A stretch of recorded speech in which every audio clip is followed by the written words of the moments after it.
Welcome to Pick Up and Deliver, the podcast where I pick up my audio recorder as I head out for a walk and deliver this episode to you while I stroll around. I'm Brendan Riley.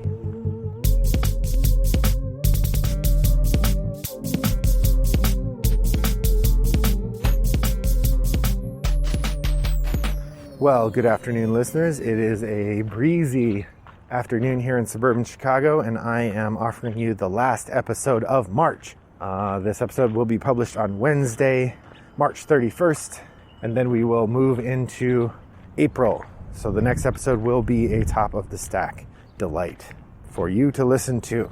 In the meantime, today's episode is one of those classic quick review episodes that everybody's hankering for. That's right, it's shooting from the hip, triple shot.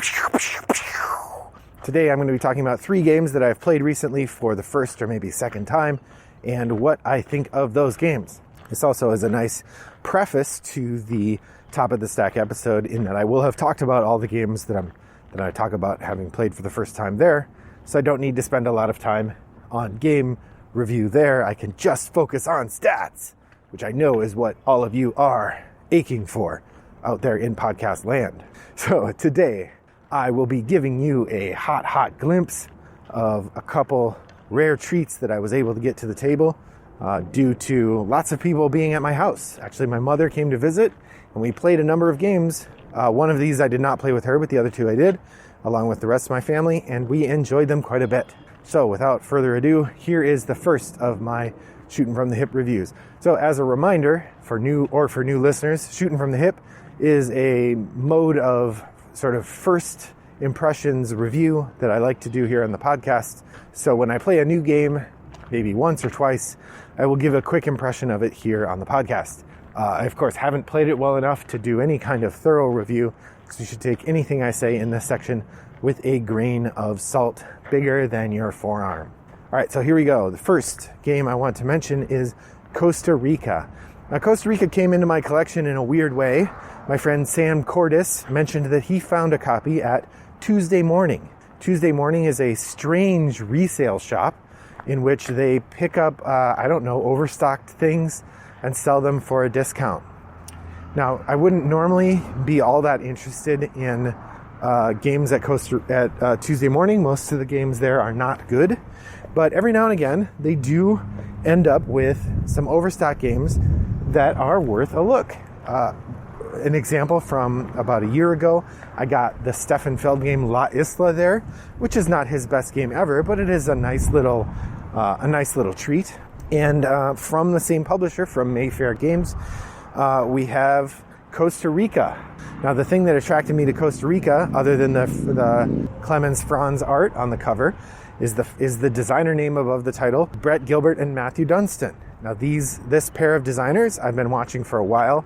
I really enjoy Elysium. I think that is a top-notch game. But I really like Chocolate Factory is another one they did. I feel like I have one more of theirs in my collection. But I definitely have one more now with Costa Rica. This is a very light game, definitely family weight, welcoming game, a light puzzle. You can play it in 15 to 20 minutes. Relatively easy to understand. It is a push your luck game. Push your luck is, of course, a mechanism where you make a decision and then you have to decide, do I continue or do I stop?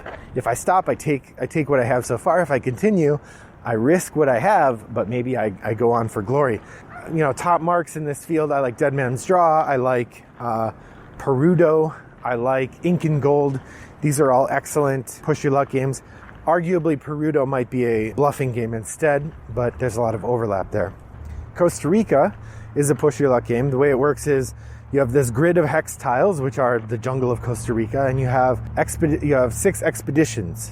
Each expedition has one person from your team and one figure from your team and one figure from each other team on the board. When it's your turn, you pick one of the expeditions and advance it into the jungle by flipping over the closest tile to it.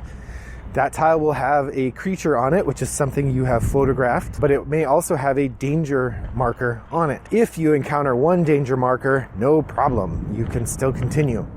However, if you encounter a second danger marker, that's when trouble happens. The way it works is so you flip the tile, and there's an animal on it, a lizard or a toucan or a monkey or whatever. The animals are divided up by the type of tile you're flipping, which you can tell before you flip it, and rarity. So in a roughly 2-to-1 ratio, like the jungle ones, I'm not remembering for sure, but the jungle ones might have a beetle, and there might be 3 times as many toucans as there are beetles. So finding the beetles is relatively rare. The toucans are relatively common. All right, you get how it works now. So you flip the tile, and then as the expedition leader, you can decide, do I take the tile or do I pass on taking this tile? If you pass, then you go around the table, and everyone else who's got a figure in your expedition can decide to take it or pass. Once everybody has decided to take it or pass, then you move on to the next tile. Now here's the deal. If anyone takes it, then that expedition is done for that round. They remove the tile and they remove their figures, so they no longer can take any more tiles from that expedition. If everyone passes, then as the leader, you choose another tile next to the expedition and flip that over. Then you go around the table and pass again. So as the expedition leader, you now have 2 tiles you could take. You could take them both, or you could pass, and it goes around the table again. Again, anyone who has a member in the expedition could choose to take all the tiles that have been revealed so far. When you, if you're the expedition leader, you have to watch out for these danger tokens. If you flip a tile and it's got a danger mark on it, again, first danger mark, no problem. Second danger mark, problem. So the way that works is, let's say you flip a tile, it's got a danger mark, but you pass on taking it, everybody else passes. You flip a second tile, it's got a second danger mark. Now at this point, you as the leader have to take all the tiles in the group, and you discard the tiles with danger marks on them, and you only keep the ones that don't have any danger marks. So if your first 2 tiles have danger marks, you get nothing for that turn, and you still remove your figure from that expedition. So it goes on like this, people taking turns being expedition leaders, and each round somebody is removing one of their figures from the board. Like I said, it's a push your luck game, but it also has this really interesting set collection element. Like you get points for having, multiples of the same animal, and you get points for having collections of all the animals. The sort of strange rhythm of it is that if one person keeps taking tiles every time they're offered, or more often than others, you will get to a point where some people in the table don't have any figures left and aren't taking any turns, whereas other people still are. But the whole game takes, 15 minutes maybe, and so having 5 minutes of that be something where somebody doesn't get a turn isn't really that big a deal, because there are literally, I've played games where a turn takes 5 minutes. So the idea that I might go 5 minutes without a turn isn't really that big a deal. Like I said, this is a welcoming game. It's easy to teach, easy to play. It's a delightful little puzzle. I really enjoyed the game in all of its elements, and I think it's worth a look. I also got a pretty good price for it at Tuesday morning, so I was happy to find it. That's Costa Rica from Matthew Dunstan and Brett Gilbert. So the second game that I wanted to mention has been all the rage lately. It did surprisingly well in the March Mayhem tournament. This is The Crew, Quest for Planet 9. The Crew, Quest for Planet 9 is a cooperative trick-taking game that I have heard described, I believe Rob Rouse is the one I heard describe it this way, as trick-taking boot camp. If you've never played a trick-taking game before, and you need to be taught, and you want to learn about how people playing trick-taking games try to control the board and succeed at goals, this is an excellent bit of education in that regard. That said, I think probably the best way to play this is with a bunch of other people who already know how to play trick-taking games. The gulf of knowledge between people who've never played a trick-taking game and people who've played a lot of them is already really big. And in a cooperative game, where you lose if somebody plays the wrong thing, it can be really too much. So my children have played a little bit of trick-taking games, but not very much. And I found that playing this did take a fair amount of patience because they just didn't really know what strategies to use. And the problem is that teaching a trick-taking game is a whole different ball game than playing one. And when you're playing cooperatively, you have to do the one thing you don't get to do to play cooperatively, which is talk to them about what's in their hand. I can totally see why this game is as popular as it is, but I think it's probably the kind of game that you really want to enjoy with other people who already know how to play trick-taking games. I might even say not to play this with people who don't know trick-taking games. Instead, teach them another trick-taking game like Hearts and play a few rounds of Hearts first, or something relatively simple like that allows for people to learn how trick-taking games work before you are doing the missions. Because the Crew has a kind of narrative component to it where there's a story being told, and it challenges you to, beat missions and mark things in the book. And so it's weird to play the first mission and fail it and then say, well, you're learning how to play trick-taking games. I'm not going to mark that we failed that mission. Maybe I should have, but I don't know. It felt weird. So my in-person plays of the Crew were not my favorite. So ultimately, I think the Crew is really good, and I look forward to playing it with people who know how to play trick-taking games and seeing how far we can get. I suspect it's not going to make a lot more appearances at my house until after. I think it's going to be a game I'll take to my game club once that's a thing again. So that's the Crew Quest for Planet 9. Oh, I will say, I'll add one more thing. I have also been playing it on Board Game Arena, and I'm really enjoying it there. I think it loses something through its asynchronous play, but I've really been enjoying playing it there, where the other people clearly do also know how to play trick-taking games, and we can really try to strategize about succeeding at the goals that it gives us. All right, that's Shooting from the Hip number 1, Costa Rica. Shooting from the Hip 2, The Crew Quest for Planet 9. So that leads me to Shooting from the Hip Part 3, and that is Nusfjord. Nusfjord is a medium weight game from Uwe Rosenberg, released in 2017. I believe Lookout Spiel, but I could be wrong about that.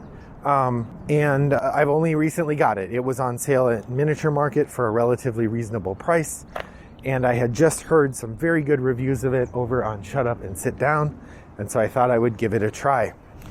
Nusfjord, if you know Uwe Rosenberg games, and of course I've played many. I haven't played all of them. I haven't played Caverna. I haven't played this new one, Hallertau.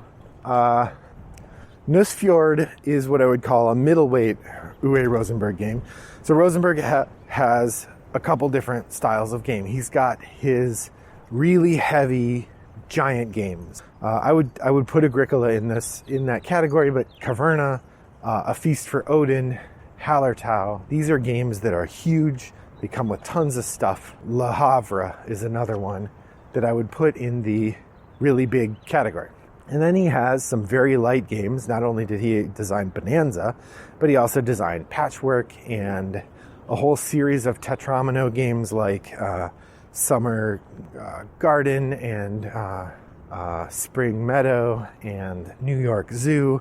Games that have smaller elements. They're more refined and not as complicated, more welcoming. I have his game Reykholt, which is okay. I hang on to it because of my affection for Iceland. I bought it right before we went to Iceland, and I've enjoyed it in that context, but it's not super deep. Those usually have like one mechanism that's kind of the central idea. So maybe there's 4 levels. There's the very light games, then there's the sort of light, welcoming games with one sort of meaty mechanism. Then there are some middleweight games. Maybe Agricola is in that. Maybe you have a Glass Road. Maybe you have something like At the Gates of Loyang. Games that have a couple mechanisms, but they aren't quite the gigantic pile of things that you get in something like A Feast for Odin. And that's where I would put Nusfjord. Nusfjord feels to me a little bit like he took the central premise of Agricola, your standard worker placement that is the central part of his strong games, and then he sprinkled in a bit of, I guess I want to say he sprinkled in a bit of Hallertau, but it's the other way around, I think. That some of the ideas he came up with for Nusfjord then made their way into Hallertau. If I had to put Nusfjord in the lineage, I would draw it as part of the tree springing off from Le Havre. As much as Le Havre is a very different game than Nusfjord, I feel like their bones, like they definitely share some ancestry. Here's why. Le Havre has a really interesting element where early on you have very few workers and you get things that give you more things, and you kind of have this ramp up.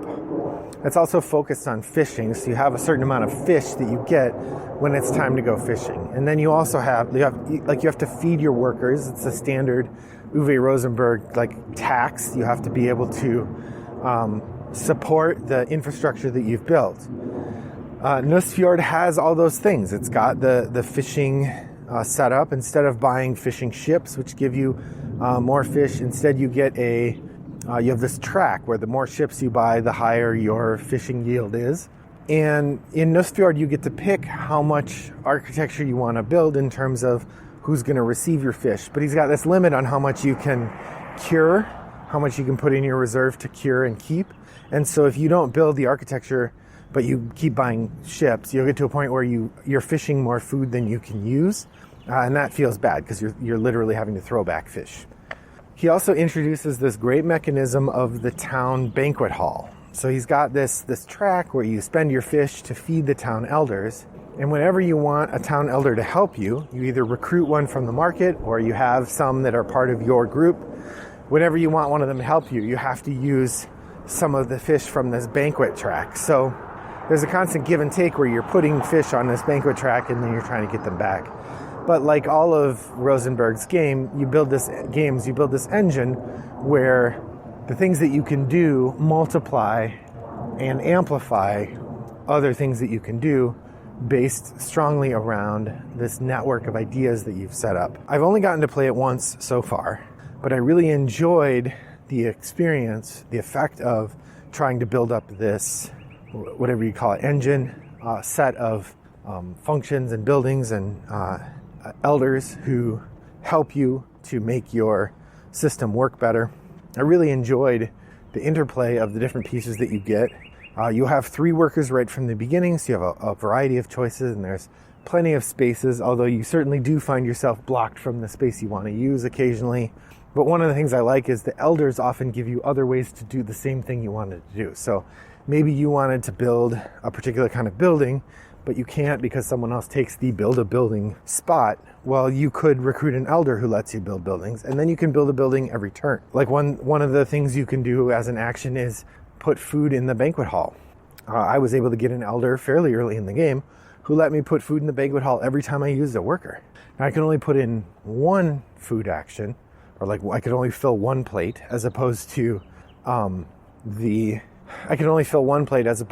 when you take the feed people at the banquet hall action, you can fill a bunch of plates. But I got to do that every turn, so I had this sort of steady drip of points coming in from helping the elders eat.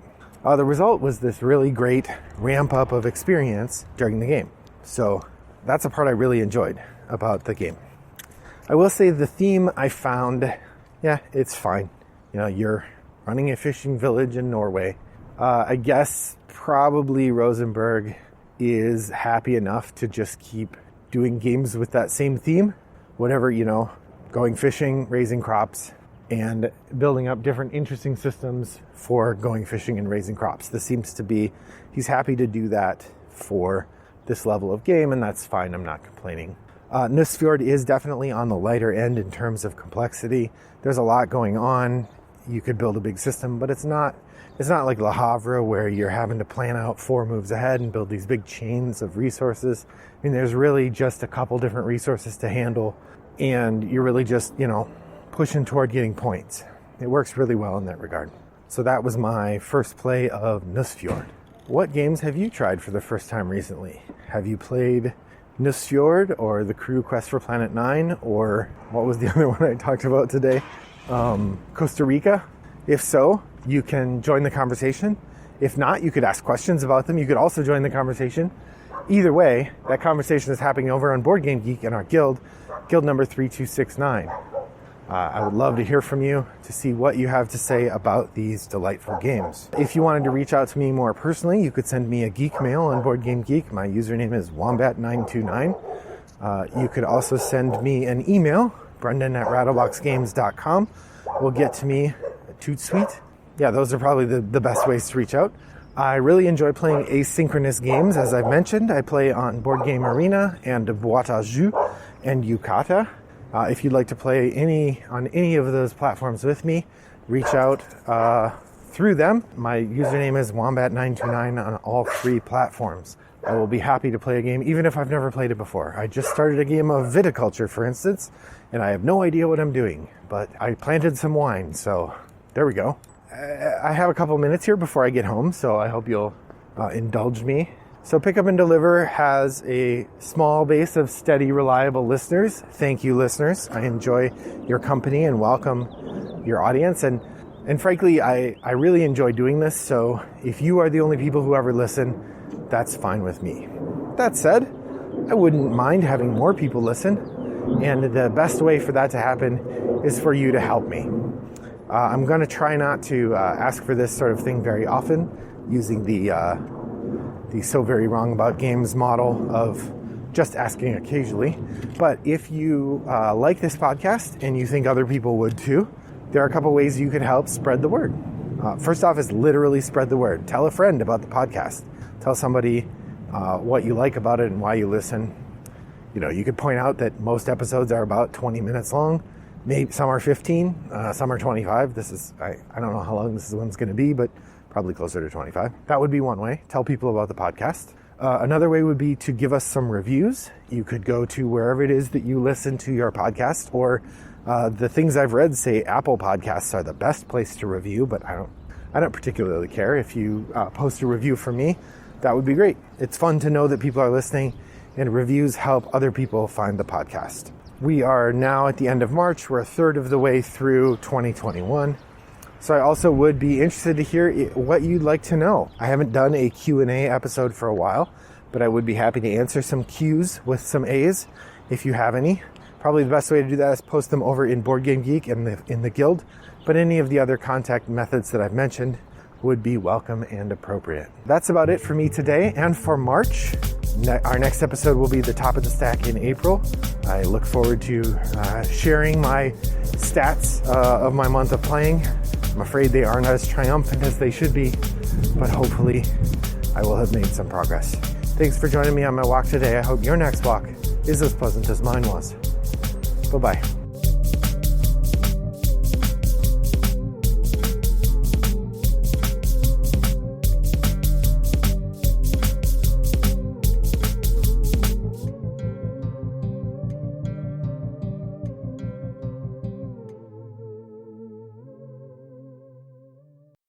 That said, there are some really interesting... I think my daughter is walking toward me. I'm out for a walk recording my podcast. Oh, I'm going home. Yeah, I just happened to run into you. Do you want me to leave this in there so you're on the podcast? Or not? Sure. Okay. Did you run into me? You just happened to be walking? Yeah, I didn't know you. I assumed you came down the 47th. Oh, no. Well, now I know. Oh, I was trying something different today. Oh, okay, weird. Uh-huh. All right, well, I'll see you in a bit. Can I have fun at your podcast? Thank you. Brought to you by Rattlebox Games.